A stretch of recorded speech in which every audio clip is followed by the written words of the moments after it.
New Killeen. He works for the Center for Neuroscience Research and Information Technology Services at the University of Melbourne, and he'll be presenting on melding data management with computational workflows. Please welcome.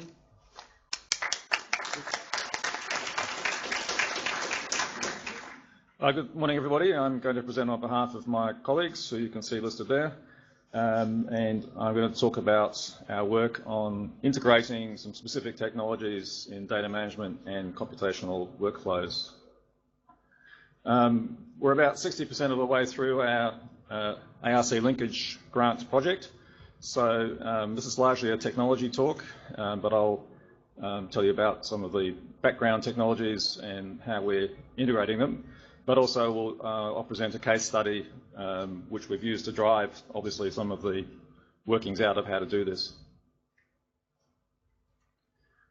All right, so just a generic slide on our observations of what some practical limitations sometimes are in data handling. Many of these things have changed over time, of course, but often you encounter the situation where people have poor integration with acquisition systems, and this has been a big focus of ANZ in the last couple of years. Poor data management, where you don't have the same view of raw data, analysed data, processed data. This is the spreadsheet problem, where people throw spreadsheets around and you really don't know what's right and what's wrong. Often there's separation between metadata and data. So data may be sitting on file systems and metadata in databases and a different authorization model to access it. Maybe poorly defined quality control steps and you don't find out until it's too late. Poorly defined processing workflows, so that reproducibility is poor, and often huge amounts of data that you simply can't handle in our traditional manual processes. So this motivated us over the last few years to be working in many of these areas, in particular to researchers might aim to automate their data capture and integrate it with repositories, aim to hold their data in secure repositories, start automating things through workflows, and hold all of the data products in the repository and finally integrate those repositories with workflow systems. Now I can sort of hear the thought bubbles already because many of us had unfortunate experiences with workflows. And not all analysis processes are created equally. A lot of research is very ad hoc and may evolve very rapidly. And you don't want to be trying to capture that stuff every 5 minutes in a workflow. There's, of course, a lot of learning value in not using black boxes for students so they can actually figure out what it is they're doing and how it works. And so what we're trying to do is create an environment where you can actually pick and choose the components that you want that make sense for your research. And we're going to do this in a particular class of experiments. So we're targeting a kind of experiment we think is relevant to workflows. And these are, in my domain, which is biomedical imaging, there are many experiments which have large cohorts of subjects, maybe thousands, huge amounts of data. You must have standard processes to work on that data simply because your statistical analysis will be voided if you don't turn the handle the same way. So we're targeting experiments where it's basically a given that there must be a standard workflow. And of course also we often have the environment these days where there are distributed teams and they all need the same view of the data, the same access to the data. So this is the kind of thing that we're actually targeting in our workflow work. So we're trying to create an integrated software environment that addresses these issues and provide a modular approach so you can pick and choose the bits you want. You may not want full integration with workflow, but you might like to still upload process data into a repository. And we're working with some technologies that we have experience with over the last 5 or 6 years. In particular, MediaFlux, which is a commercial product from Architecture. It's a data operating system, a very generic platform. The system that I've developed over the last few years called Daris, which sits on top of MediaFlux. It's a biomedical imaging informatics framework supplying a managed repository for largely biomedical imaging data.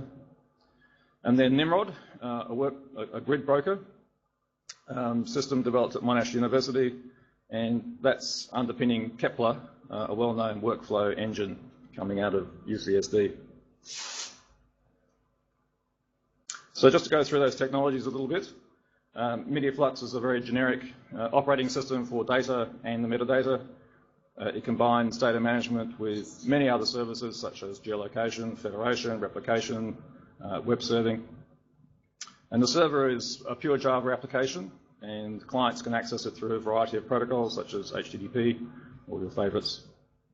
It does come with a turnkey web-based portal for collection management, and all metadata are held in XML, and it includes a highly scalable database if you want to conduct a lot of transactions. MediaFlux is a service-oriented architecture, so it presents its services as a collection, prevents its capability as a collection of services, and in particular has a plug-in framework so you can build your own services and packages. And it has a strong authorization model. Basically, you can't do anything unless you're authorized to do it. And there are services for identity management integration. A little view of MediaFlux server with a number of clients sitting on top, accessing server through a variety of protocols, which has a built-in web server, up to 700 services, and then access to metadata through its own database and a variety of access mechanisms to file systems. Okay, Darius, this is the system that I've been mainly involved with, built at the University of Melbourne. Provides a secure repository to manage biomedical imaging data, and it has three main components. Firstly, a data model, which we call PSSD for arcane reasons, and the data model targets what we call a subject-centric universe, so it applies to studies on a variety of relatively coarse-grained subject types, such as animals and minerals. You wouldn't use it for particle physics. It's fully customizable to different research domains, and we do that by defining packages of metadata and methods which are appropriate to your research domain. Functionality is delivered through a set of MediaFlux services that we've built, data model-driven interfaces, and data uploaded via a variety of clients, such as DICOM, which is a ubiquitous standard in medical imaging. And we've built our own web-based portal to wrap up all these services. It's built on top of Google Web Toolkit. It's also data model driven, which means it knows nothing about specific domain metadata and methods, but it knows all about the framework. And this way you don't have to keep reinventing your interface. Just take a little bit of time on this. On the right-hand side, this is the data model. On the right-hand side, there's a thing called a method. It's essentially a template that describes a collection of steps that you might undertake on a subject. For example, a mouse might be put to sleep and have its brain scanned, that might be then woken up, and so on. So the steps of the method are steps that describe state changes in the subject, steps that produce data, and also steps that might branch into parallel streams. When you actually execute a method on a subject, you instantiate it into a thing called the X method, sitting over here on the left, and there you can track how your method is going as you work through it. So then on the left, we have a very simple hierarchy of objects, which describes how we describe collections. Projects contain subjects, contain X methods, they contain studies, contain data sets. So if you know DICOM, you'll probably recognize a little bit of that from DICOM. It leverages other data models. Then Nimrod. Nimrod G, developed at Monash, is a grid broker. It enables parametric experiment execution, distributed scheduling, and it interfaces with standard grid middlewares such as Condor and SGE, PBS, Globus, and so on. Nimrod K is the version of Nimrod G which integrates with the Kepler work engine. And it has a scheduler that can be changed dynamically. You can plug in different schedulers to the actual running of the workflow itself. And it has a new director which supports concurrent threads of execution in the workflow itself, so the workflow can go off in parallel. And you can plug in different directors with Nimrod Kepler. All right, so those are our background technologies: MediaFlux, Darius sitting on top of it, Kepler and Nimrod sitting on the side. In the past, they were not unified. So I mentioned that we have this method object in the Darius data model. And here's an example of an X method, the instantiation of a method, where you can see that we're describing a number of steps for our mouse, as it was in this case, and it was anaesthetized. And here is the description of how it was anaesthetized. So there's a little metadata fragment tells you exactly how that animal was anaesthetized, and it's predefined by the method. So the user doesn't enter this; it's just defined once. And all of these steps have this kind of capability. You can describe the metadata that goes with them. So what we're going to do is we're going to enhance this method framework to include a transform step. And the transform step will tell us how data get transformed by things such as a computational workflow. So you can see we've enhanced the data model to include a transform step, which is a kind of data step. It's going to define the inputs and the outputs. It's going to define the configuration parameters and the transform definition itself. And the transform is going to be dispatched by a transform service provider. So then the new components that we're going to build, starting at the bottom with MediaFlux. First, we built a transform framework. And so this includes the transform provider. This is the entity that's actually going to execute the transform and control it, such as suspend and resume. The transform definition. This includes a reference to the transform provider, but also the definition of the actual transform, the workflow you're actually going to run. This is fundamentally where it is, and the parameters that you need to run it. And then a transform instance. So when you actually execute it, you've got to hold that within the system, and the transform outputs, where you're going to put the data when you're done. Also, that includes some callbacks, so you can manipulate the data. You might decide you want to do a quality control step before you put the data back into the repository. So then the next layer on top of MediaFlux is Darius, so our PSSD data model. So we enhance that to include the new transform step using that framework that we've just built. And so that will enable us to reference the transform definition and select the inputs from the repository. So what data sets are we going to work on? Where do they come from? How do you get hold of them? And include outputs where you're going to put the data once you've processed it. It will include callbacks, and on execution, the appropriate transform definition is submitted to the appropriate service provider via the framework. Now you saw that our method objects sit underneath subjects. That means that every subject executes its own next method. A lot of workflows are not subject-based, they're actually ensemble-based, and you might want to run a workflow on many different subjects and gather up the information from all of those subjects. And so we defined a new kind of subject, which is a virtual subject that allows these kinds of multi-subject workflows. Of course, we've enhanced the service layer to implement all this stuff. And then finally with Nimrod and Kepler, we've made an implementation of the transform service provider for Nimrod K, and that includes adding new capabilities to it, such as to start, suspend, resume, and terminate, things that you couldn't do previously. We've built MediaFlux actors for Kepler to actually be able to work with the repository.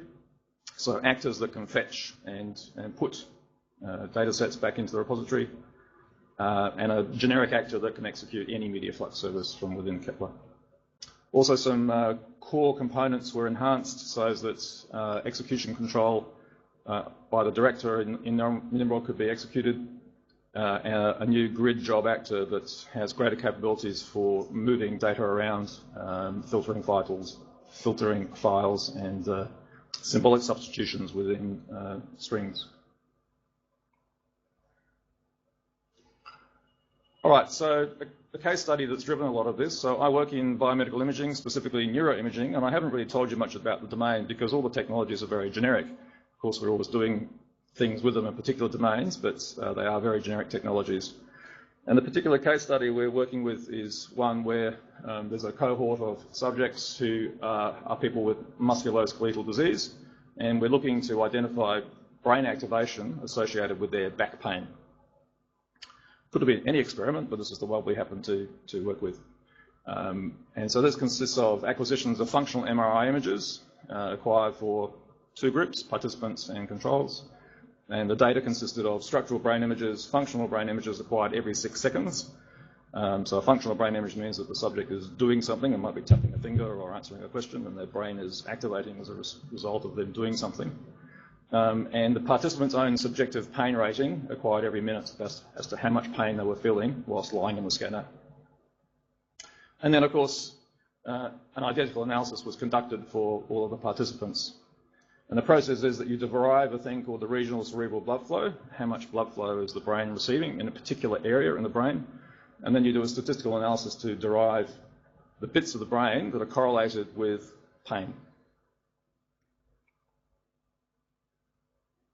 The data and the pain ratings were all acquired at the Royal Children's Hospital, and DICOM data are directly uploaded from the scanner into our repository, and that's at the University of Melbourne's Darras instance, and that harvests metadata straight into the repository, so it scrapes metadata into the repository. And the pain ratings from the subject were uploaded via the portal into their own data sets within the collection. Standard processing tools that were used for this are FSL and SPM MATLAB, well-known neuroimaging processing tools. And so we developed what was really a manual process by the end user into a set of scripts, and then created a Kepler workflow to operate those scripts. Here's the primary workflow. I couldn't explain it if I wanted to. This was worked out by one of the people whose job it was to do this. But basically on the left is the MATLAB-based set of scripts where it's fetching data sets from the repository, doing alignments into standard spaces, figuring out the regional cerebral blood flow, and then doing the analysis on the right where you extract the brain from the skull and the brain and do an analysis called FEAT, where it actually works out the statistical results to tell you what the answer to your experiment is. A lot of this happens in parallel, and many of the actors are waiting for inputs from multiple places. So you can see here that actor is waiting for inputs from multiple places. And it just waits until the tokens are activated. This was the second workflow to do the ensemble analysis. So having turned that handle on every subject, then we turn the handle on all subjects together to get the ensemble result. And there it is, which shows that that lower back pain participants have decreased levels of blood flow in that bit of the brain and increased blood flow in the other bit of the brain. That was the scientific result, and we've now proved that we can end-to-end do that, all the way from the scanner through to the analysis.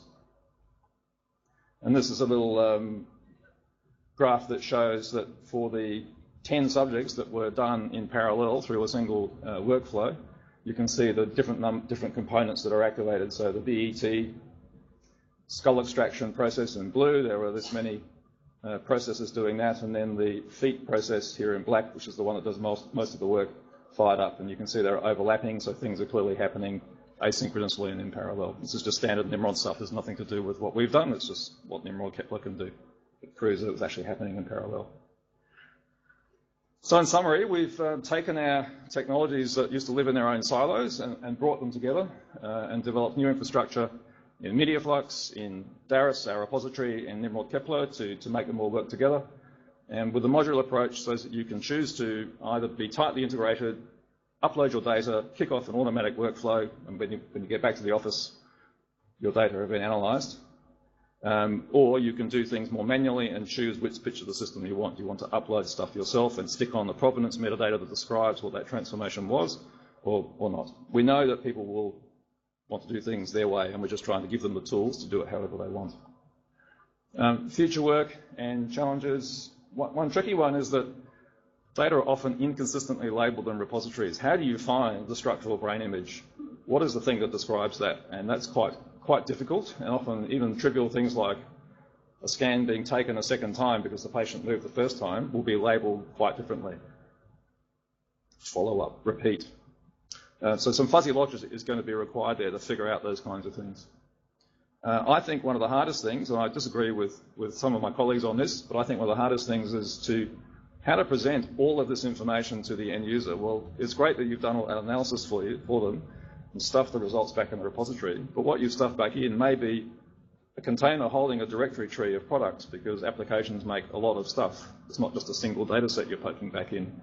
How do you enable the users to roam through the data and explore quite a complex environment to find what they want, and to then enable them to do the next step of their analysis, writing a paper? You kind of move the problem from the file system to the repository. You've got to give them tools now to access stuff in the repository. We need to make some new tools to make it easy to make these methods and transform steps, so some graphical tools to make this easier to manage. One thing we haven't tackled yet, but we will, is distributed identity management.